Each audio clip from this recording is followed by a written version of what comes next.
What's up guys?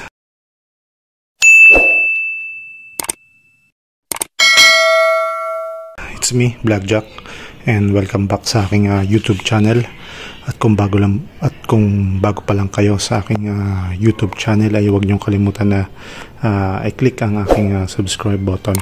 Sama niyo rin ang aking bell notification para maging updated kayo sa mga videos na i-upload ko pa. Alright, so ito tayo ngayon at gabi na at kaya medyo madilim na ang paligid. So nandito ang ating NMAX para update ko kayo sa gulong natin, yung nilagay nating diamond tire. Kumbaga update to sa ika 1 year. Kumbaga 1 taon na yung ating gulong.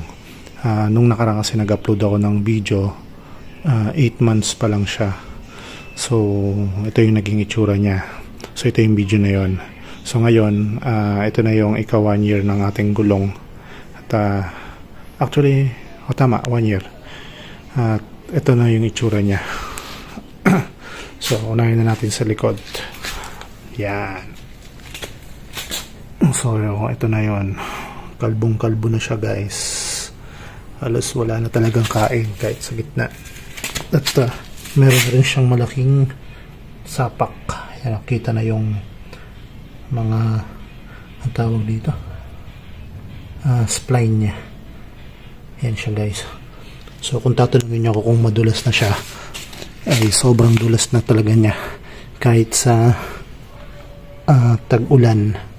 Ngayong month na to nag-uulan. Ngayong May nag-uulan, kaya medyo delikado na rin siya. So ito na yung ating gulong. Alright, so sulit na yung kanyang tinakbo. Tapos ito naman yung kanyang sa harap. Yan, ito na siya. So halos wala na talaga siyang guhit maski dito sa harap. Ubus na. Yung natira na lang itong sa gilid. Ayan meron pa dito. Kaso nga lang, syempre importante yung sa dito sa harapan niya. Ito halos wala na talagang kapit kasi wala na yung mga niya, yung design na kain niya. Tsaka talagang dumudulas na siya. At ayan, titingnan nyo kung nakatagilid kayo, siya, may mga part na parang bukol-bukol na siya.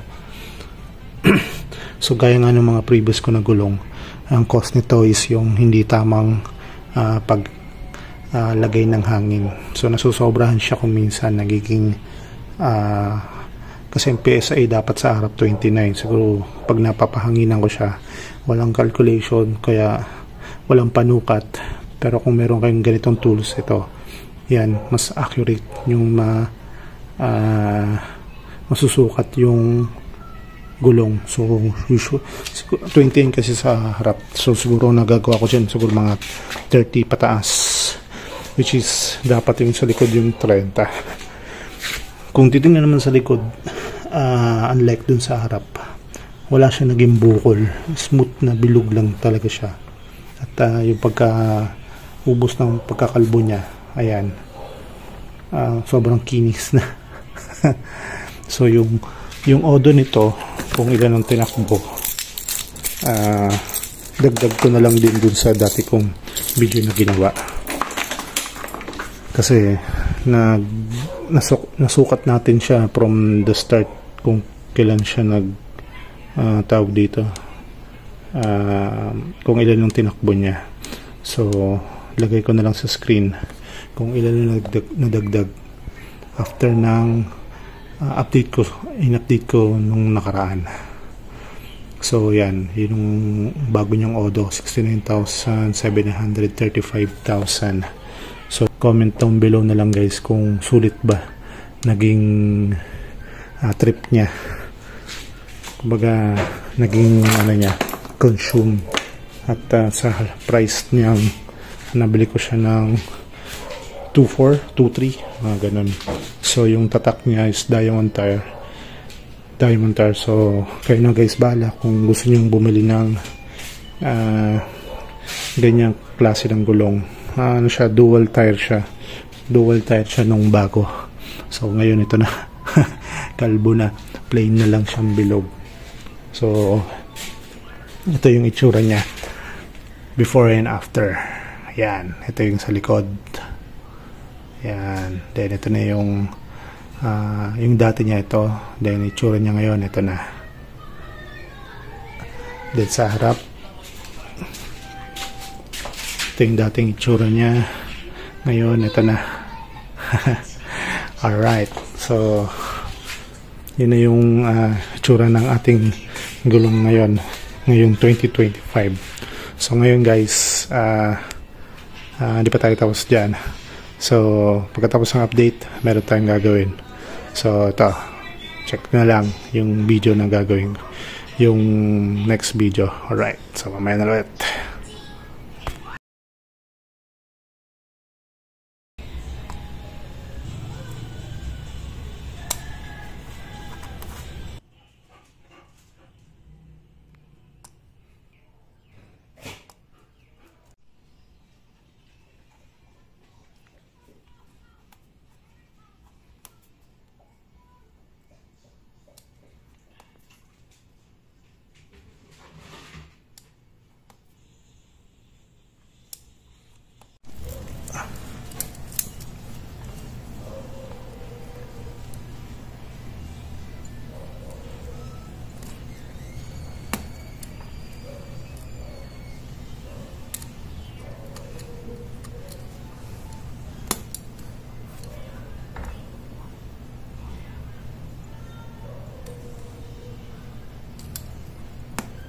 Alright guys, so tapos na siya.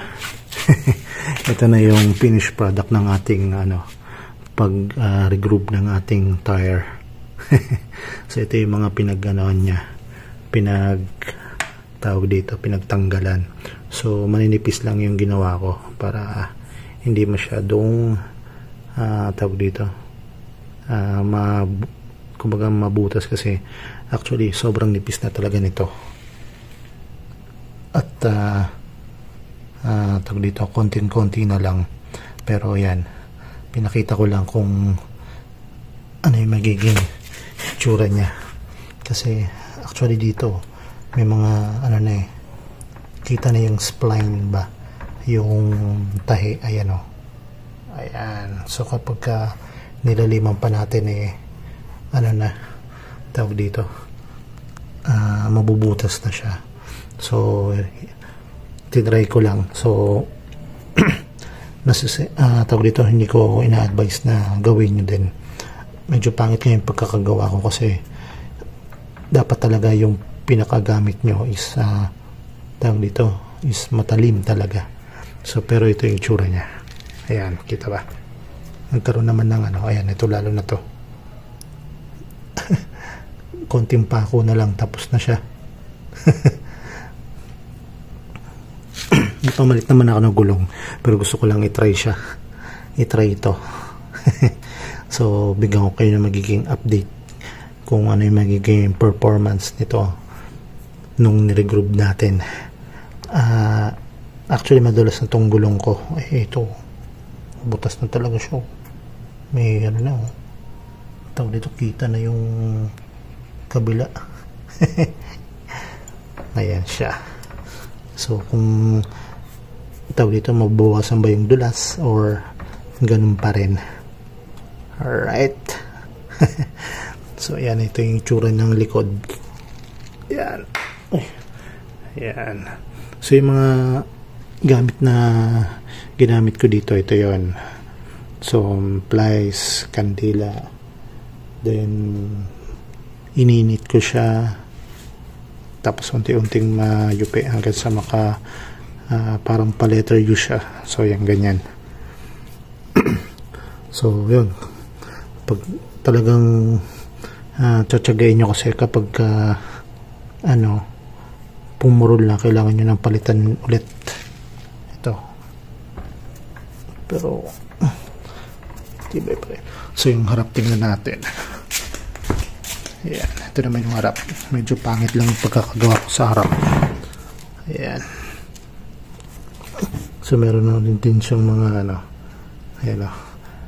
Dito kasi sa part na ito mapurol na. Ito hindi ko na nalagyan kasi malambot na talaga siya. Ayan o. Ayan. So, hindi naman sobrang lalim yan. Kung parang sinugatan ko lang ulit ng konting-konti lang. Alright. So, yun lang. So, kung nandito pa rin kayo sa video na to, huwag niyo kalimutan na i-like and subscribe. Then, bigyan ko kayo ng update sa magiging performance ng ginawa natin. Ginawa natin kalukuhan.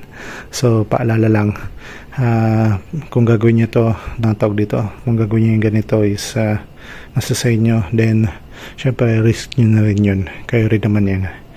So hanggang dito na lang. Always remember, ride safe, peace out.